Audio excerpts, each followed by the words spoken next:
네, 안녕하세요. 글 쓰는 노동자입니다. 셀핏에서 글과 사진, 동영상 편집 일부를 담당하고 있습니다.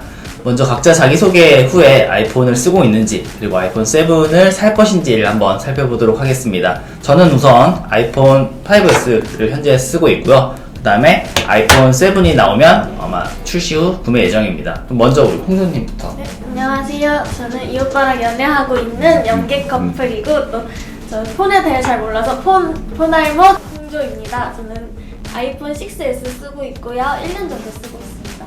아이폰 7을 사실 거예요? 저는 1년 약정이 있어가지고요. 아직 못 삽니다. 네. 그럼 우리 네, 안녕하세요. 저는 연계 커플, 우리 연계 커플 같이 블로그 운영하고 있는 게리픽이라고 합니다. 현재 대학생이고요. 사진영상학과 전공하고 있고 이번 셀핏에서는 영상 촬영이랑 편집을 담당하고 있습니다. 현재 쓰고 있는 핸드폰이 갤럭시 S6 엣지 사용하고 있습니다. 아이폰 7을 되게 구매하고 싶은데요. 5까지 사용했었는데 되게 사용을 해보고 싶어요. 아직 근데 구매는 현실적으로는 불가능한 상황입니다.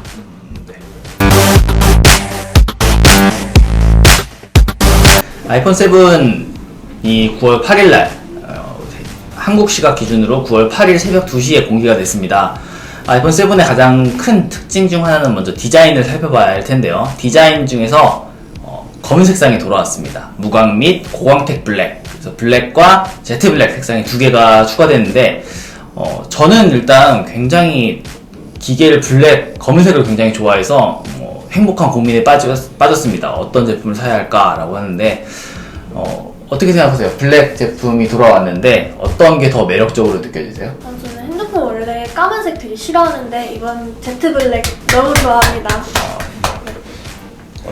네, 저는 블랙 색상 워낙에 좋아하거든요. 그런데 무광이랑 고광택 블랙 이거를 둘 중에 선택할 수 있다는 거는 정말 소비자 입장에서는 아주 매력적일 것 같아요.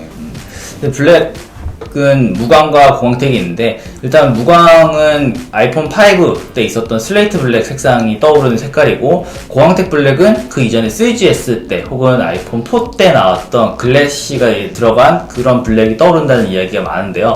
한편으로는 이제 그 고광택 블랙은 애플에서 공식적으로 밝히길 스크래치에 약하다는 문제가 있어서 과연 두 가지 제품 중에서 어떤 제품을 선택하느냐는 아마 소비자들에게 행복한 고민으로 남을 것 같습니다.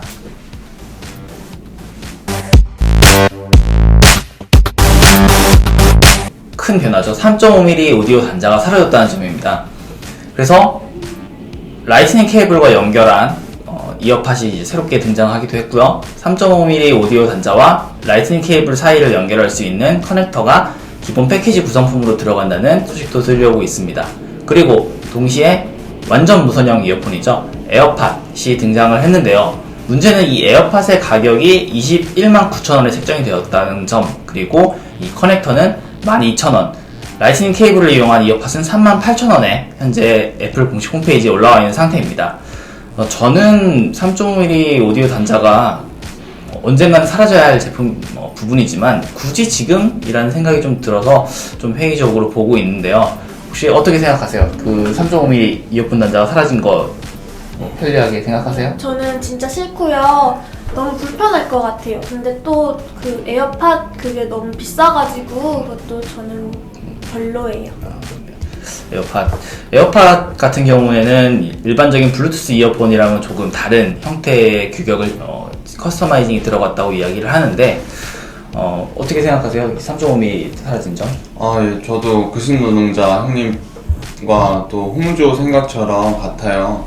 일단 이게 왜 굳이 지금 해야 되나 아직은 좀 이르지 않나 생각이 있고요. 또 에어팟 좀 21만 9천원이잖아요. 저 가격 솔직히 말해서 상당히 저한테는, 특히 학생들한테는 부담되는 가격이지 않을까 그런 생각이 있습니다. 어떤 제품을 굳이 에어팟을 선택할 필요는 없겠지만 아무래도 좀 부담이 되는 건 사실인 것 같고요.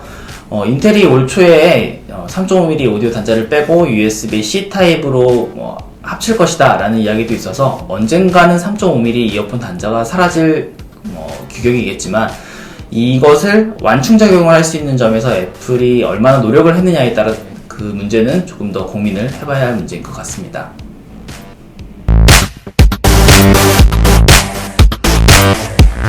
그 다음으로 알아봐야 할 부분은 카메라입니다. 아이폰 7에서 가장 많은 변화를 겪었던 부분 중에 하나가 바로 카메라 부분인데요.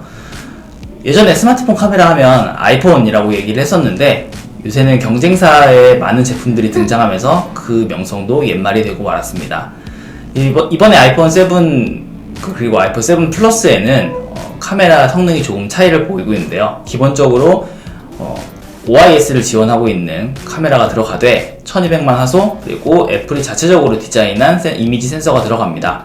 그런데 일반 아이폰 7에는 카메라가 하나가 들어간다면 아이폰 7 플러스에는 두 화각을 지원하고 있는 듀얼 카메라가 들어가 2배까지 광학 줌이 가능한 특징이 있습니다. 이 카메라를 어떤 걸 선택하느냐에 따라서 그 디스플레이의 크기도 차이를 보일 텐데요. 아이폰 7과 아이폰 7 플러스 중에서 어떤 제품을 선택하느냐도 소비자에게 어떤 의미로 행복한 고민이 될 수 있다고 생각을 하는데요. 저는 기본적으로 4인치 아이폰을 써와서 아무리 카메라가 좋다고 하더라도 좀 휴대성을 생각해서 일반 아이폰 7을 현재 고민을 하고 있는데 혹시 아이폰 7과 아이폰 7 플러스 중에서 제품을 고르자면 어떤 제품을 살 것 같아요? 저는 광학줌 듀얼 카메라 이런 거 하나도 몰라요. 그래서 굳이 7 플러스를 살 필요 없다고 생각해요. 그러면은 그냥 작은 크기의 7을 사겠다. 네. 그럼 어떻게 생각하세요? 7 플러스. 네, 7 플러스가 듀얼 카메라가 들어간 거잖아요. 그 후면만 들어간 건가요? 그렇죠. 후면만 7 플러스가 듀얼 카메라입니다. 저는 사진 찍으면서 혹시 DSLR 너무 무거워요. 그래서 핸드폰으로 사진 찍는 경우가 되게 많은데 듀얼 카메라 들어갔다면은 핸드폰을 찍을 때 정말 사진을 좋아하시는 분들에게는 아주 희소식일 것 같아서 특히 사진을 즐기시는 분들이라면 7 플러스를 저는 7 플러스를 살 것 같네요. 화각이 2배로 광학 줌을 할 수 있는 부분도 있지만 듀얼 카메라의 기능을 모두 활용해서 주 피사체 부분에 포커스를 맞추고 나머지 배경을 날릴 수 있는 이른바 아웃포커스 기능을 이번에 듀얼 카메라가 탑재할 예정이라고 해서요. 아마 아이폰 7 플러스로 찍은 사진, 결과물을 좀 봐야 알 수 있는 문제겠지만 좀 더 매력적인 사진이 나오지 않을까 기대를 하게 되는 부분입니다.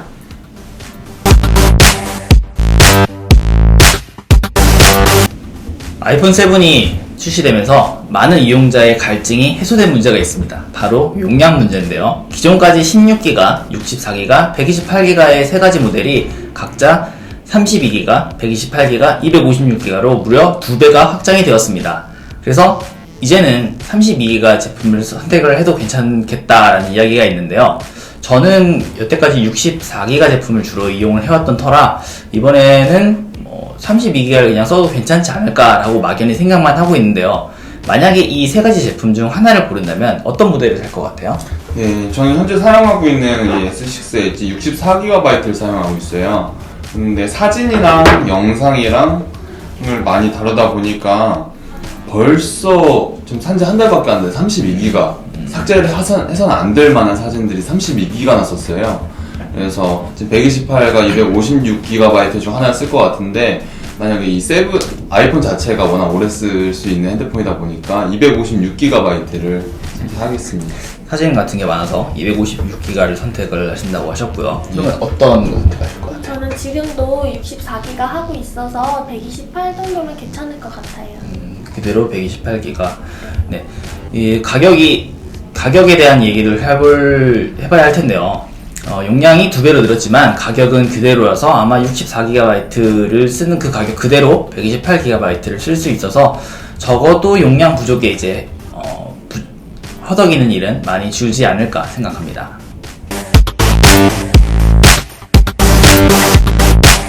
아이폰 7으로 올라가면서 바뀐 점 중에 하나가 홈 버튼 부분입니다. 여태까지의 우리가 흔히 물리식이라고 했던 버튼이 이제는 그 밑에 탭틱 엔진이 들어가면서 애플 공식 홈페이지에서 나온 용어를 그대로 쓰자면 고정형 홈 버튼이 되었는데요. 이 버튼은 우리가 흔히 뉴맥북 그리고 2015년형 맥북 프로 이후에 나왔던 포스터치 기술 그리고 아이폰 6s에 들어간 3D 터치 기능을 일부 활용한 그런 새로운 기능입니다. 그래서 이제는 물리식으로 딸깍하고 들어가지 않고 이 피드백을 탭틱 엔진의 진동을 통해서 우리가 받게 되는데요. 과연 이게 불편하지 않을까 하는 생각이 좀 들어서 이 부분도 우리 셀피 식구들의 한번 이야기를 들어보고자 합니다. 그래서 고정형 홈 버튼으로 바뀌었다라는데 혹시 어떻게 생각하세요? 불편하진 않을까요? 저는 기존에 쓰던 게 오래 쓰다 보면은 함몰된다는 말이 되게 많잖아요. 그래서 이렇게 바뀐다면 되게 좋을 것 같아요. 네. 확실히 고정형으로 바뀌면 함몰 문제는 사라질 수 있을 것 같은데요. 어떻게 생각하세요? 고정형 홈 버튼으로 바뀐 점. 전 고정형 홈 버튼으로 어차피 다 바뀔 거라고 생각을 해요. 아까 이어폰 단자는 너무 이른감이 있지만 이거는 아주 적절한 시기에 나오지 않았나 좋게 생각합니다. 그래서 제가 맥북 프로를 쓰고 있는데 현재 포스터치를 굉장히 만족스럽게 쓰고 있습니다. 그래서 아마 핸즈온 리뷰들을 보면 현재 고정형 홈 버튼이 조금은 다른 느낌을 준다고 하는데요. 대신에 새로운 기능 등이 추가될 수 있다는 점을 미루어 봤을 때 앞으로 이 변화가 좀 더 나은 사용자 경험을 제공할 수 있으리라 기대하고 있습니다. 아이폰 7이 출시하기 전 실링 처리된 유심 슬롯이 등장하며 아이폰 7에는 아이폰 시리즈 최초로 방수가 들어갈 것이라는 기대가 있었습니다. 그리고 발표로 그 기대는 사실이 되었죠. IP67 등급, 그러니까 1m 깊이의 물에 빠뜨려도 30분 정도를 버틸 수 있는 그런 방수가 적용이 됐는데요. 아이폰 시리즈 최초로 방수가 적용이 됐는데 과연 이것이 우리 생활에 얼마나 유용할 것인지 그 부분에 대해서 잠깐 이야기를 해봤으면 합니다. 저는 우선 굉장히 기대하던 기능이라서 IP67 등급의 방수를 굉장히 환영하고 있는데요. 어떻게 생각하세요? 방수 기능이 들어간 점? 저는 왜 지금 나온지 모르겠어요. 얼른. 네, 방수가 빨리 들어갔으면 좋겠다. 네, 어떻게 생각하세요? 네, 저도 홍조랑 같은 생각이에요. 왜 이런 기능이 당연히 있어야 될 기능이 이제야 나왔나 싶고요. 네, 좀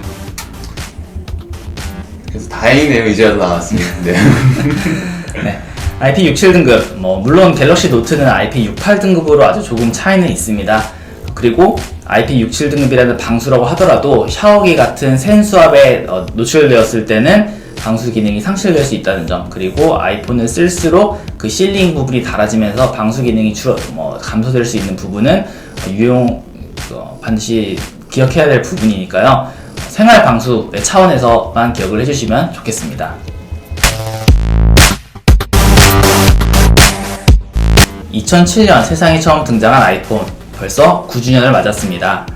이번에 달라지지 않은 아이폰을 보고 사람들이 10주년 아이폰을 기다리고 있는 숨을 고르는 일종의 쉬어가는 아이폰이 아니냐라는 루머가 많았는데요.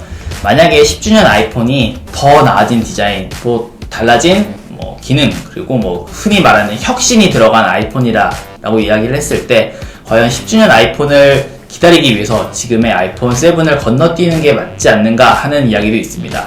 그래서 다른 분들은 아이폰 10주년 아이폰들이 나온다면 과연 그것을 구매할 것인지, 그래서 아이폰 7을 넘길 생각은 있는지가 궁금한데요. 저는 만약에 나오게 된다면 아이폰 7도 사고 10주년 아이폰도 살 예정입니다. 다른 분들은 어떻게 생각하시는지 한번 물어보겠습니다. 어떻게 생각하세요? 10주년 아이폰이 나오면은 지금 아이폰 7을 안 사고 기다렸다가 내년에 10주년 아이폰을 살 생각이 있어요? 네, 저는 일단 지금 시리즈가 너무 좋아가지고 만약 여기서 디자인이 많이 바뀐다면 좀 별로일 것 같긴 한데 그래도 아이폰이라는 것 자체에서 좀 기대가 많이 되는 것 같아요. 어떻게 생각하세요? 10주년 아이폰을 위해서 지금 아이폰 7을 구매하지 않고 넘어가도 괜찮을까요? 네, 저는 아이폰 디자인이라 생각하거든요. 아이폰이 7이 6랑 별 차이가 없어서 저는 기다릴 것 같아요. 근데 만약에 기다렸는데도 디자인이 안 좋다면 그러면은 디자인보다는 성능으로 쓰는 아이폰? 그렇게 할 것 같아요. 네. 물론 10주년 아이폰이 과연 달라져서 나온다라는 보장은 아직 없습니다. 물론 지금 아이폰 7을 기다리시는 분들에게는 이번을 기다렸다가 10주년 아이폰을 산다라는 게 조금 허황된 일처럼 느껴질 수 있는데요. 어쨌든 간 이번에 새로 나온 제품, 그리고 앞으로 나올 10주년 아이폰 모두가 소비자는 많이 기대되는 부분이라고 볼 수 있겠습니다.